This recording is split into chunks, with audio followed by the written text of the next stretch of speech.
Been raining here for a week. Can't get out in the bush, it's just too wet. The flowers love it though.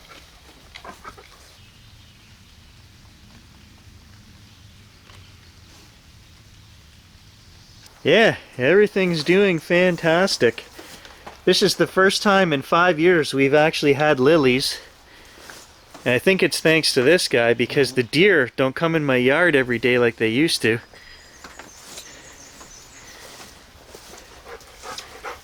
Look at the lilies. So I do have a great big fat groundhog that lives over there in that wood pile. And he eats flowers as well. The kids know that groundhog is Fat Jack. What they don't know is that is Fat Jack number 7. I took care of the first 6, and he's on my list to go shortly. My wife told me the other day, she said, if I see him in my garden one more time. They're nasty things actually.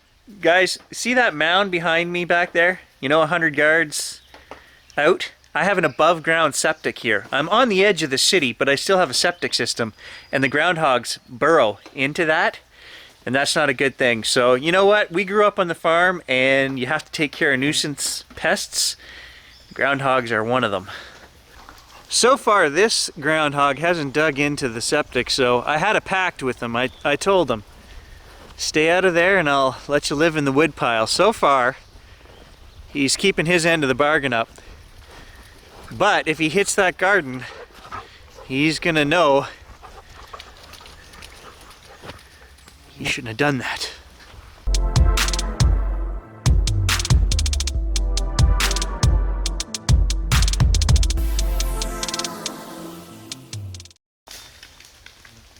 So I'm just out here on the edge of the swamp, guys, and I'm trying to capture the Piliated Woodpecker. They're in my yard every day.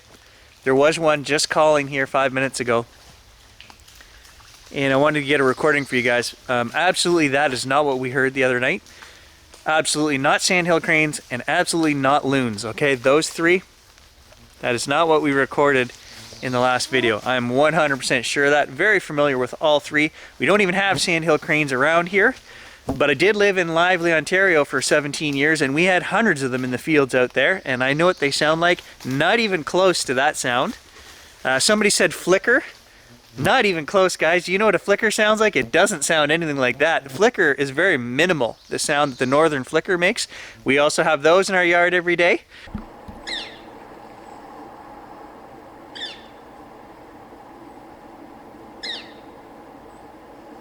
That is not what we heard the other night. And just the volume, okay? So I think what people don't realize is the volume of something. When it's recorded on here, it's got to be pretty loud.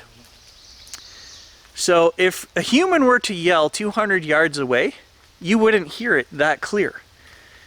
Okay? So that's about the maximum range, 300 yards in heavy foliage, that you're going to hear screaming and yelling, unless it's something even bigger, an elk or something like that, you would probably hear farther. We don't have elk here either, guys. That was another suggestion. 200 kilometers from here, Burwash. That is the only place they've reintroduced elk into Ontario. Holy friggin' bugs. Yeah, and so, you know, that's another thing is the bug issue. I refuse to use chemicals, DEET, off, any of that stuff, Muskol. When I was a kid, my dad gave us Muskol. We put it on. We went out fishing a few times, and it ate through our fishing line. And even as an 8-year-old kid, I was smart enough to realize if this is doing, you know, this melting of the fishing line, what's it doing to my skin? Can you imagine using those chemicals every day for 40 years of your life out here? Yeah, no, I'd rather not. So I don't use any of that stuff, and I just kind of suffer through. And you'll realize if you live up here, the bugs are so bad, you put on off or deep woods or whatever your product of choice is, it's just like salad dressing for these guys. That's all it is. You're adding a little bit of flavor to the meal. That's all that the bug spray does when the bugs are this bad. So this right here, guys, is my preferred method of dealing with the bugs. Just cover up, right? Long sleeves, pants, screen mask, some gloves. And that way you're not eating dirty chemicals. So the first thing I want to do in this video is we're going to play the sounds from a week ago that we recorded. And then we're going to play our suspect animals, okay? I'm going to probably have to go online and find better sounding clips than what I have, but we're going to do Piliated Woodpecker, we're going to do Sandhill Cranes, Northern Flicker, and Elk, okay?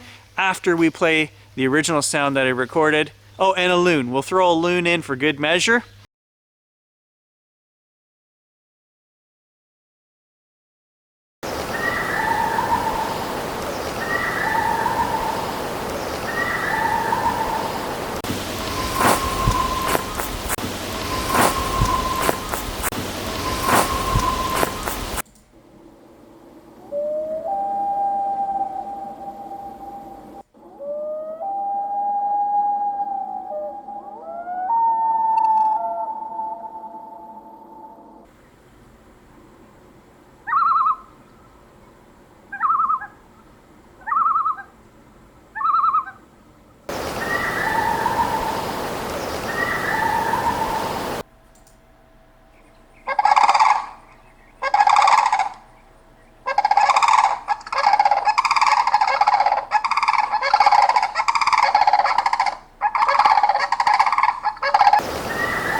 Jays.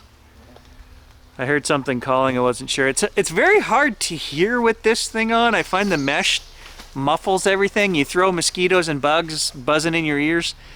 I also feel I can't see with this thing. It kind of, not only does the brim block my vision sometimes, but the screen as well. So I find it annoying, but well, normally I'd probably give him hell for rolling around in that mud, but I know why he's doing it. The bugs are so bad. Have at it. Have at it, Mr. Gage. Get them off of you. I can hear another helicopter off in the distance right now. And actually that reminded me, as soon as I heard that, 4:04 a.m. last night, I got woken up by a helicopter flying over the house low. I was going to say we don't have a military base here anymore. We do, but really since the 90s, it's been down to nothing. Like there are no soldiers posted there anymore. I mean, there's probably a few personnel because there's an airport there, but we don't have I don't think there's hardly any staff there anymore. Like maybe 100 people still working up at the base, right? Back in the 90s, this was a booming 10,000 people base. So I don't know where these helicopters are coming from, and I don't know what they're looking for or doing, maneuvers, what. But my house did get buzzed at 4:04 last night. Check out this stump right here, guys. It's got an eye, it's got a nose, and it's got antlers. Look at that. That is cool.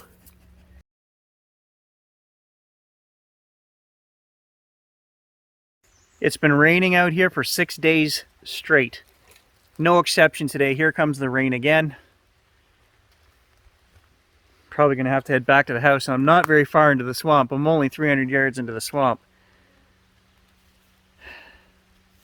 But I've got lots of videos stored up for you guys. Unfortunately, today's trip, with the expensive electronics, I can't be out here in a downpour, so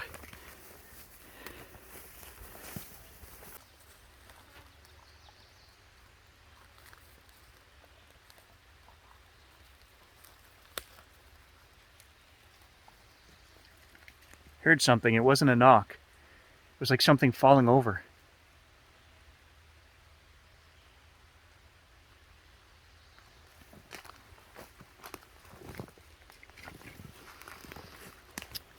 So I was supposed to go up to Dad's camp this week as well.